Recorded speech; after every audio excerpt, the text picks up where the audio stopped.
Aqui, um resumo de tudo que vocês têm de palavras-chave no texto. Então, percebam, o diabetes tipo 1, epidemiologicamente falando, tá? Ele não produz insulina, muito possivelmente por uma condição autoimune, onde células atacam, né, anticorpos atacam as células produtoras de insulina. Então, o diabetes tipo 1 tem uma característica autoimune. E aí, dentro desse contexto, na apostila, tem uma tabela com os tipos de diabetes e o resumo, e embaixo um texto mais denso, trazendo outras informações. O diabetes mellitus tipo 1 não produz insulina e tem uma característica epidemiológica muito fechada. Pacientes jovens, antigamente conhecido como diabetes infanto-juvenil, tá? Geralmente magro, não tem a obesidade como marco. E esse paciente, por não produzir insulina, quebra as suas reservas de glicose. Quais são as reservas? Bom, o fígado produz molécula de glicose a partir de um processo metabólico conhecido como gliconeogênese. Mas ele também faz uma reserva de glicose.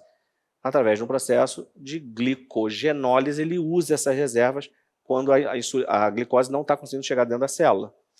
A partir daí, se não der jeito, ele vai quebrar a reserva de gordura, num processo conhecido como lipólise.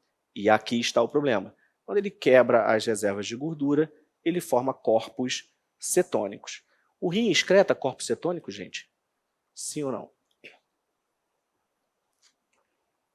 A pergunta foi, o rim excreta corpos cetônicos?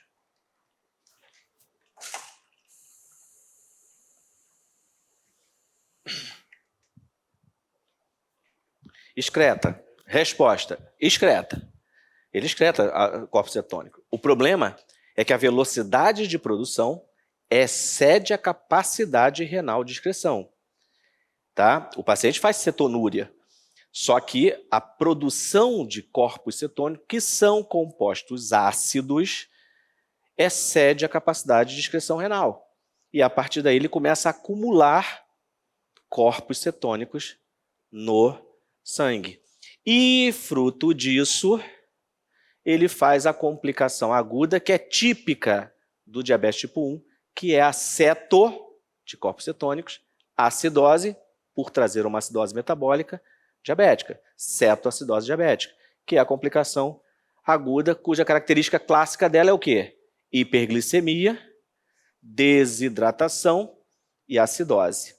E aí eu chamo a atenção de vocês que as complicações do diabetes, tanto tipo 1 como tipo 2, as complicações agudas, gente, sempre partirão de dois processos fisiopatológicos básicos. Seja o tipo 1 que não produz insulina, seja o tipo 2 que a insulina não consegue agir corretamente, o paciente vai aumentar a glicose no sangue, ou seja, ele vai ter hiperglicemia. E glicose é um osmol poderoso. O que é um osmol poderoso? Onde ele concentra, ele puxa água. Então, no momento que ele puxa água, o que ele faz com as células? Desidrata. Então, é marco das duas complicações agudas, uma do tipo 1, a outra do tipo 2. O paciente ter hiperglicemia e desidratação. Então, falar que um paciente, e aí tem que tomar cuidado na prova, porque na prova ele coloca assim, o paciente diabético apresenta sobrecarga de líquido. Para acontecer isso, ele tem que ter falência cardíaca, mas é muito mais fácil ele ter desidratação. Né? E a desidratação se deve a quê?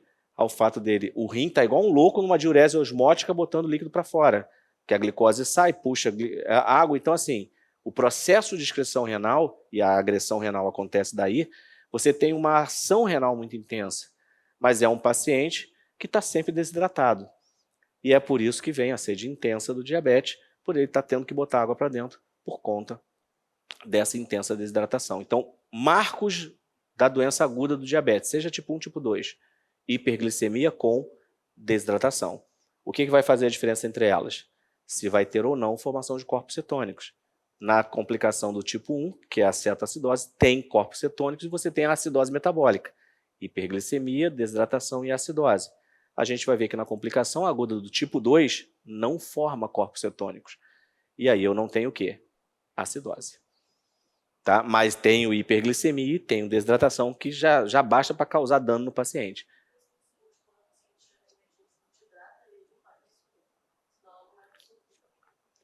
Pergunta dela. Por isso que quando o paciente chega na emergência, a gente tem que hidratar, dependendo da função renal, hidrata de forma vigorosa, porque o primeiro grande problema que ele tem é a desidratação celular. Ela não é nenhuma desidratação tecidual, é celular, gente. Porque a glicose, a glicemia sobe tanto que puxa a água do intestício e o intestício puxa a água das células. Então, a desidratação final é celular. Então, a gente entra com a hidratação, mas você precisa corrigir a glicemia, porque se você entrar com hidratação, mas não corrigir a glicemia, vai continuar desidratando. Entendeu? É exatamente por conta disso. Como eu falei, o diabetes tipo 1 tem um marco autoimune, tá? E isso traz um quadro clássico, conhecido como 4Ps. Mas daqui a pouco eu vou fazer, no próximo slide eu vou fazer vou trazer para vocês a divergência de literatura que tem no que eles escolheram como livros para a bibliografia. Mas os 4Ps, quais são os 4Ps? Poliúria, polidipsia, polifagia, perda de peso inexplicada. Deu para entender esse resumo? Então, repara, esse resumo ajuda a gente lá na frente, porque a bibliografia, a apostila está montada da forma como a bibliografia apresenta, ela vai falar primeiro da fisiopatologia da doença, depois vai falar de sinais e sintomas, depois vai falar de como diagnostica, depois vai falar de como você começa a tratar, para depois chegar nas complicações. Só que tudo se interliga, gente. Então aqui eu já faço a interligação disso tudo. Tá? Então quando você fala dos 4Ps ou dos 3Ps, mas o que é isso, Osmir? A novidade está aí.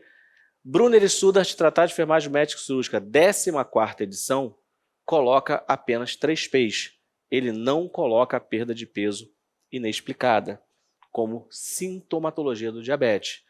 Mas polifagia, poliúria e polidipsia estão presentes no que eles chamam de 3Ps do diabetes. Então, cuidado com essa modificação literária. Porque se a banca for maldosa, e ela pode colocar lá, afirmativa, ele pediu uma frase errada, aí ele bota assim, o marco do diabetes mellitus tipo 1 são os 3Ps, aí você tá errado, pô, não são 3, são 4, e aí tu cai na armadilha da banca, tá? Aí vai querer que eu recorrer, só que ele botou lá em cima assim, segundo o Brunner, aí ele te derruba, tá? Assim, a literatura, o Brunner não explica a saída da perda de peso. Mas eu vou te explicar o porquê, porque o livro ele vai num crescente. A cada edição ele vem trazendo informações, tirando outras. Às vezes ele tira algumas informações que na edição seguinte, se você não teve contato com as edições anteriores, você não sabe que existia aquela informação, você não consegue entender. A perda de peso inexplicada, ela se deve a um intenso processo metabólico, em que você não tem a glicose como fonte energética, porque não tem a insulina. E aí o cara está ali, né, quebrando, né, fibras musculares para fornecer aminoácido para o fígado, para que o fígado possa fazer a molécula de glicose e ofertar. Só que o que se percebeu? Isso não é um marco de todos os pacientes. É um marco apenas dos pacientes que não estão compensados. Então, nem sempre você vai ver um paciente com diabetes mellitus tipo 1 emagrecer. Entendeu? Então, não é um marco teórico. Pode acontecer, mas não é aquilo que você tem de clássico. Então, está tendo ainda a revisão. Mas, o Caderno de Atenção Básica 36, ele é de 2013, vamos relembrar disso, né? Ainda não teve uma nova edição dele. Ele ainda cita os 4Ps. Tá? Então, 4 ou 3Ps. A poliúria é pela diurese osmótica. O que é a diurese osmótica? Reinfiltrando a glicose normalmente é filtrada e depois reabsorvida, porque a energia não pode sair. No caso, tem tanta glicose que a glicose não tem receptor para ser reabsorvida, vai para a urina e, como ela é osmol, quando ela concentra na urina, ela puxa líquido. O cara faz um quadro de aumento de volume urinário, que é a poliúria. Polidipsia é por conta da desidratação celular, que eu já expliquei, e polifagia, diminuição da glicose celular na célula, e aí o centro da fome é toda hora estimulado, porque não tem glicose e precisa de energia. A perda de peso é pela quebra das reservas, que ainda se mantém no Caderno de Atenção Básica 36. Tá? E a Sociedade Brasileira de Diabetes? nem entra mais na discussão de sinais e sintomas. Eles já estão num nível muito além. Eles só discutem as complicações, tratamento. Eles não tratam dessa parte mais básica.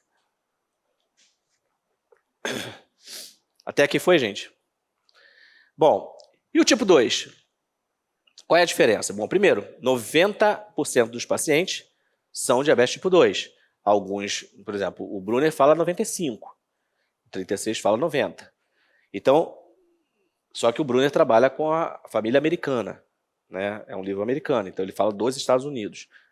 Né? Oi? Por isso que é maior.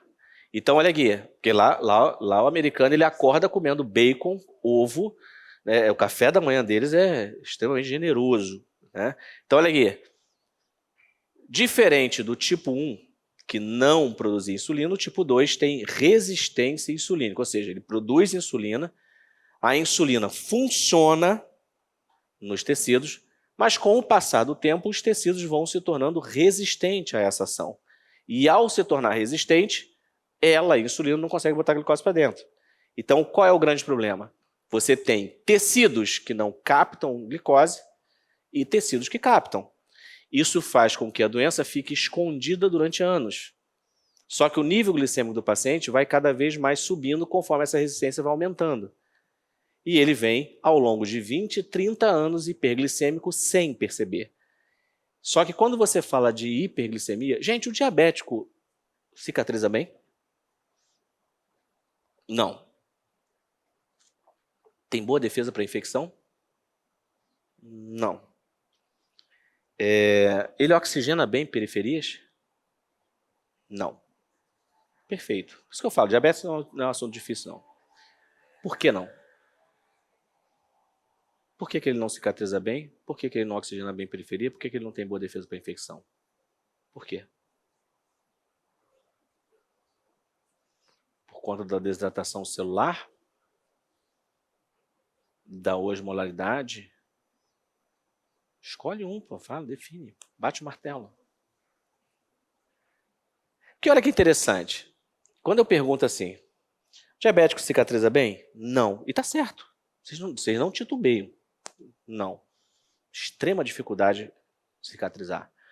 Tem boa defesa para infecção? Não. Por isso que o pé diabético a gente tem que ficar de olho, porque evolui para sepse brincando. Também tá certo. Oxigena bem periferia? Não. Também tá certa a resposta. Por que não? Aí o que traz a dúvida? A base fisiopatológica dessa brincadeira. Percebam, 90% dos pacientes são diabéticos tipo 2. 90% de todos os diabéticos têm essa fisiopatologia aqui, a resistência insulínica. E a resistência insulínica faz com que cada vez mais glicose deixe de entrar nos tecidos. E se acumule aonde, gente? No sangue. Se você tem mais glicose no sangue, esse sangue, em termos de, vamos agora falar, relação soluto-solvente, ele fica mais hemodiluído ou mais hemoconcentrado? Ou seja, aumenta a osmolaridade, por isso eu falei, escolhe uma. A osmolaridade sanguínea do paciente diabético é muito maior. O leigo fala assim, o diabético tem o sangue fino ou grosso? Grosso. O técnico, né, da área de saúde vai falar. Ele tem o sangue hiperosmolar. E por que a gente fala que é hiperosmolar? Porque, na verdade, o que é hiperosmolar, a hiperosmolaridade, facilita ou dificulta uma circulação no nível capilar? Dificulta, com certeza. O sangue vai se percorrer com muito mais dificuldade a periferia. O diabético cicatriza bem? Não, porque aí ele tem uma célula desidratada, concordo com a primeira afirmativa que você falou, tem desidratação celular? Sim. No caso da cicatrização, sim. Para cicatrizar, o meio tem que estar o quê? Úmido. Se está desidratado, não tem boa cicatrização. Mas ainda assim, a primeira fase do processo cicatricial envolve uma resposta inflamatória, onde chegam plaquetas, neutrófilos e macrófagos. Para isso chegar, o sangue tem que circular. Como o sangue não circula, ele tem extrema dificuldade de cicatrização, pela desidratação e pela ausência de elementos de defesa que fazem a primeira fase da cicatrização. 2. Tem boa defesa para a infecção? Não, porque os elementos de defesa não conseguem circular corretamente. Então, se não conseguem circular, não conseguem defender. E se eu não tenho circulação, também não consigo levar o quê? Oxigênio para as periferias. O paciente não cicatriza porque também falta oxigênio. Então, percebam, cicatrização, defesa, tá? E oxigenação são bases prejudicadas de um único processo fisiopatológico complexo, que é o aumento da osmolaridade sanguínea. Então, esse cara tem mais de 30 anos, geralmente, mas é ou em sobrepeso ou obeso e com uma história familiar de diabetes tipo 2 já presente. Ele não apresenta os 4 P's. Por quê? Porque parte da insulina funciona, então o organismo não precisa quebrar as reservas. E se não precisa quebrar as reservas, dificilmente ele vai formar corpos cetônicos. O diabético tipo 2 não é característico fazer cetoacidose diabética. Isso é típico do tipo 1. Tá? Mas ele complica os órgãos, porque como ele tem uma circulação deficiente, oxigênio e nutrientes não chegam aos tecidos. E esses órgãos começam a sofrer. A doença se mostra não por um sintoma específico, mas por um conjunto de alterações orgânicas complexas. As complicações macro e microvasculares, que são complicações crônicas, é marco do diabetes tipo 2. A doença se mostra quando uma complicação já apareceu. Exemplo, o cara infarta e vai para a emergência. Chega na emergência, colhemos sangue, enzimas cardíacas, glicemia do paciente, 500. Aí quando chega em 500, peraí, 500 de glicemia? O senhor é diabético? Não. Não, mas por 500 de glicemia, vamos ver se tem alguma infecção. Não, não tem infecção não. Mas 500 de glicemia é muita coisa. Hemoglobina glicada, médio dos últimos 3 meses, lá em cima, o cara era diabético e não sabia. E o infarto tem a ver com isso. AVC idem, doença renal idem, diminui abruptamente a acuidade visual. Quando ele procura oftalmo, ele já está ficando cego. Retinopatia diabética. É assim que funciona a sintomatologia. E aí se divide em 2 grupos. Microvascular, retinopatia, nefropatia e neuropatia diabéticas. E macrovascular, AVC e infarto. A doença se mostra pelas complicações. A partir daí, o tratamento é direto, modificação de estilo de vida, hipoglicemia antes orais, e só depois eu chego no tratamento da insulina. Eu não cheguei a comentar, no diabetes tipo 1 só tem um tratamento. Dá o que não tem. O que não tem? Insulina. Então o tratamento é a base de insulina. Deixa eu até voltar aqui, só para deixar registrado que ela estava aqui, ó. Eu só não falei, tá? Então o único tratamento é a insulina. No tipo 2 não, no tipo 2, além da insulina, a gente tem antes estratégias para fazer. Mas de forma aguda ele também complica. O nível glicêmico dele pode subir tanto que ele vai fazer hiperglicemia e desidratação. Celular intensa e pode morrer, tá, gente? Então isso é conhecido como, olha o nome, síndrome não cetótica, hiperglicêmica, hiperosmolar, em que ele faz uma desidratação intensa e hiperglicemia que precisa ser controlada. A diferença é que ele não faz a acidose, porque não tem quebra de gordura e formação de corpos cetônicos. Deu para entender isso, gente? Deu para diferenciar bem marco do tipo 1 e tipo 2? Porque agora a gente vai falar dos 2 tipos diferentes, a LADA e a MUD. A LADA na verdade, é hoje reconhecido como um tipo híbrido, em que o paciente apresenta características tanto do tipo 1 quanto do tipo 2. Então, ó, adulto com diabetes tem anticorpos, lembra que no tipo 1 era autoimune. Então, ele tem a presença de anticorpos atacando as células, tá? Mas sem a necessidade de insulina, porque o ataque às células não é o suficiente para acabar com a produção de insulina. Então, repara, ele produz insulina, mas ele tem um ataque autoimune a essas células, Então, ele traz uma característica tanto do tipo 1, por ser autoimune, como do tipo 2, porque ele não precisa de insulina. E aí, ela é classificada como uma forma híbrida de diabetes 1 e 2. Deu para entender o LADA? Tá? Diabetes autoimune latente do adulto, é a sigla, LADA. Diabetes autoimune latente, porque ela aparece depois de 30 anos, característica do tipo 2. Né? Antigamente, a gente trazia esse paciente classificado como tipo 2, o LADA, e não entendia por que ele trazia características do tipo 1, né? Mas ela só aparecia depois de 30 anos com algumas características do tipo 1, falava, pô, mas é um tipo 1 retardado? O que é isso? Né? Aí classificava como tipo 2, pela idade. Né? Agora a gente já sabe que ela ficou latente e em algum momento disparou o processo. E a MUD? A MUD descobriu-se um peptídeo que atua trazendo dificuldade para a regulação de glicose no corpo e a questão de insulina. Então ali, ó, o paciente que é classificado hoje como diabetes tipo MUD, ele é um paciente que tem diabetes e hiperglicemia antes de 25 anos. Aí quando fala antes de 25 anos, a gente já pensa o quê? Porra, antes de 25 anos é diabetes tipo 1, mas ele não tem anticorpo. Ou seja, a doença não é autoimune. É um peptídeo que faz isso.